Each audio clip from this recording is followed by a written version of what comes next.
Rain or Shine Elasto Painters, last conference nakita natin na naitaas pa nila, nag-level up sila in terms of their play. Unfortunately, nakakatapat nila ang Barangay Ginebra sa semifinals and talagang hindi na nila kinaya. So this game, again, against Barangay Ginebra, a different Ginebra team and also a different Rain or Shine team, pero tinalo ng Rain or Shine ng Ginebra.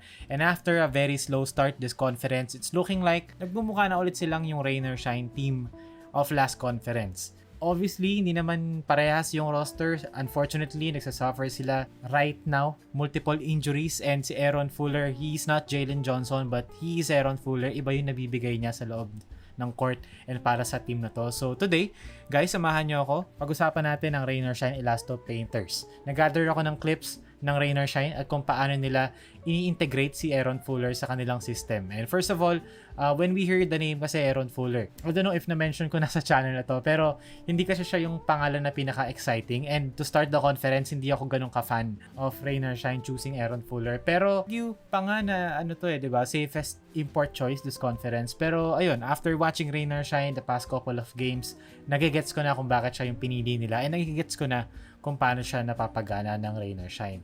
And mainly, it's his ability to generate paint touches sa half court. Whether through post-ups yan or pick and rolls, dun niya nakukuha yon sa dalawang yon. We see here na nagsimula yung possession kay Chongson dito sa wing. Babalikan natin, okay? Kay Chongson, pitch back kay Nokum, tapos 2-man game with Aaron Fuller dito sa tuktok. Ang magandang detail dito na ginawa ng Rain or Shine is nandito nga si Chongson, di ba?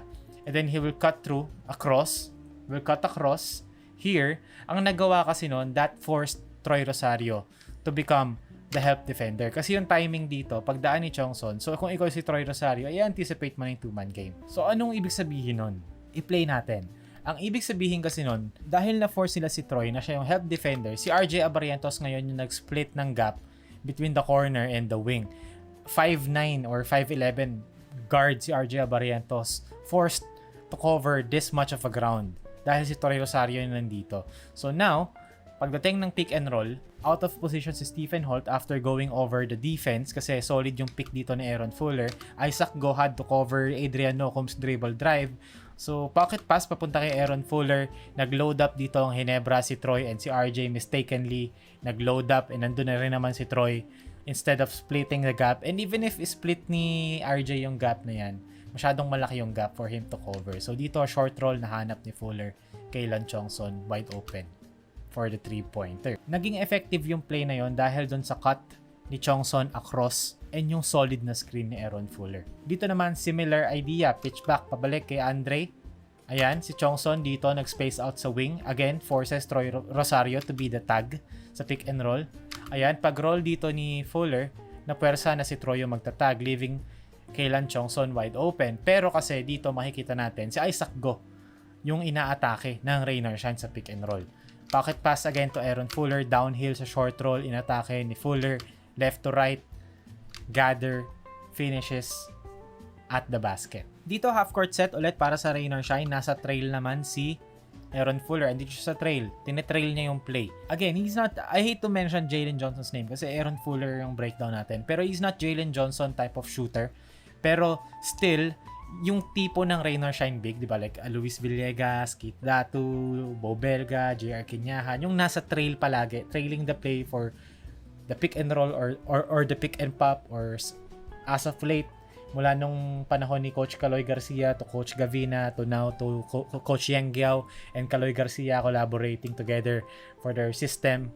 'Di ba? Maraming options for their big and mostly nanggagaling 'yon off the trail. Makikita natin dito galing sa trail si Aaron Fuller, magsaset siya ng pick and roll for an empty side 2-man game with Adrian Nocum. Inatake ulit nila si Isaac Go. Stephen Holt went under the screen kasi si Nocum 'yon.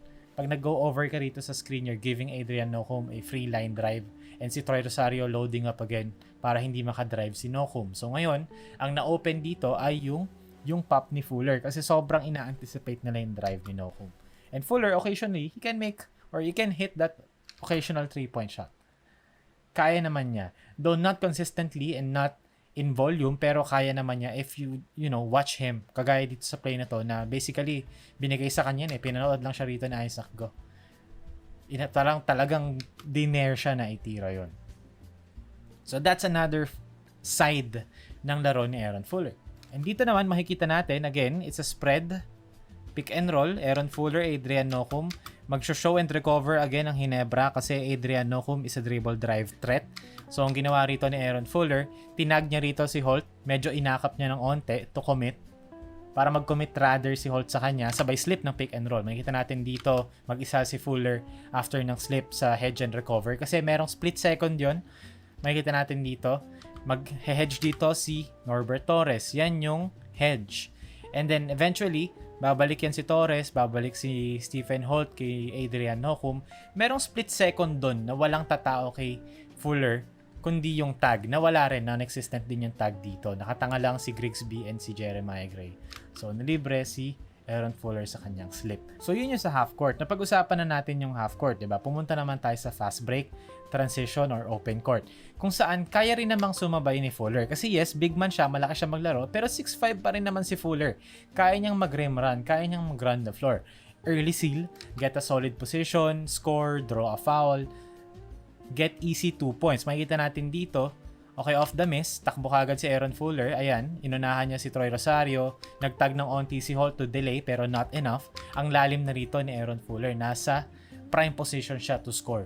I-entry pass na lang talaga. So, kung ikaw yung defense, instead na kumbaga losing effort na kasi yun eh. Yung pigilan mo sa posisyon yung Aaron Fuller na tumatakbo full speed right at the basket. So, gagawin mong mahirap dito for rain or shine, yung entry pass.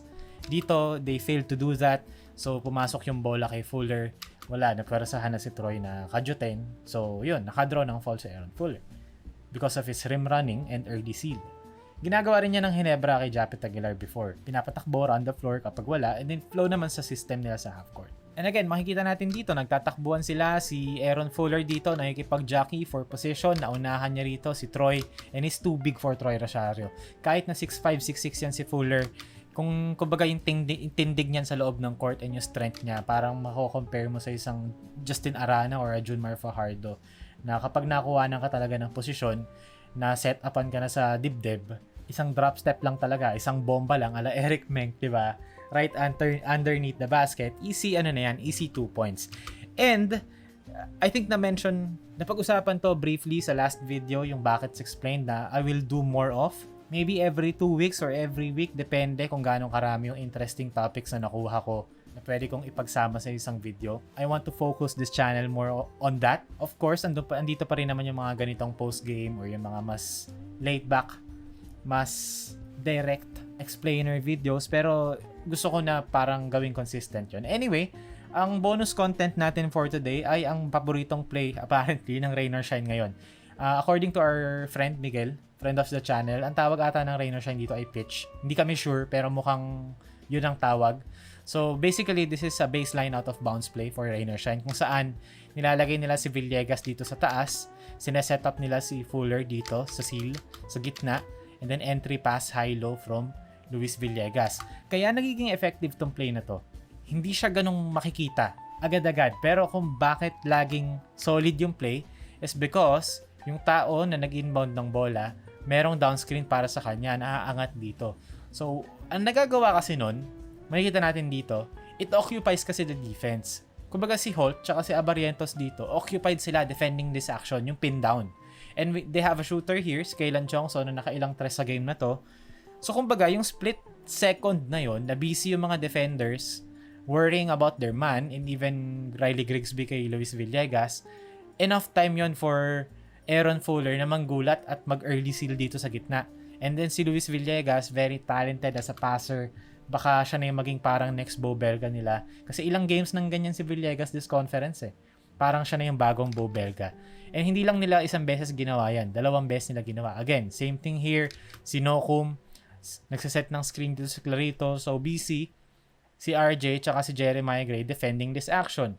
Stephen Holt, BC, defending Kaylan Chongson na nakailang tres na. So, merong space dito si Fuller for like a second or two to get the position and score underneath or near the basket. So, very solid play design from Coach Yang and Coach Kaloy. And Rain or Shine, very creative kasi sila as a team.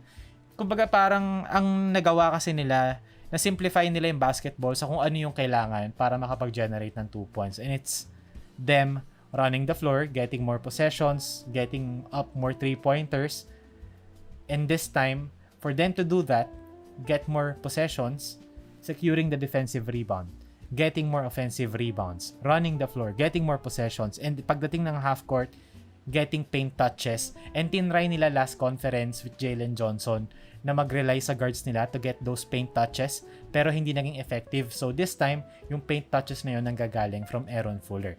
And hindi siya yung parang Dion Johnson noon na ipoposte for 15 seconds mag-aala Carmelo Anthony, mag-isolation and kick out kapag nag-double team. Si Aaron Fuller, kaya niya mag-exist kasi magaling siyang roller and magaling siyang mag-playmake out of the short roll or even score out of the short roll. So, just bigyan lang natin ng rain or shine ng time. Maybe they figure it out and maybe other players continue to step up. Luis Villegas, maging consistent. Deo Kuahaw, magpatuloy ang kanyang shooting this conference. Adrian Nocum, lalong mag-evolve sa playmaker for them. And Kaylan Chongson maging consistent from the scoring department. So, good luck to rain or shine. Nagigets ko yung strategy and yung game plan nila putting in Aaron Fuller this conference. So, I hope na gumana for them.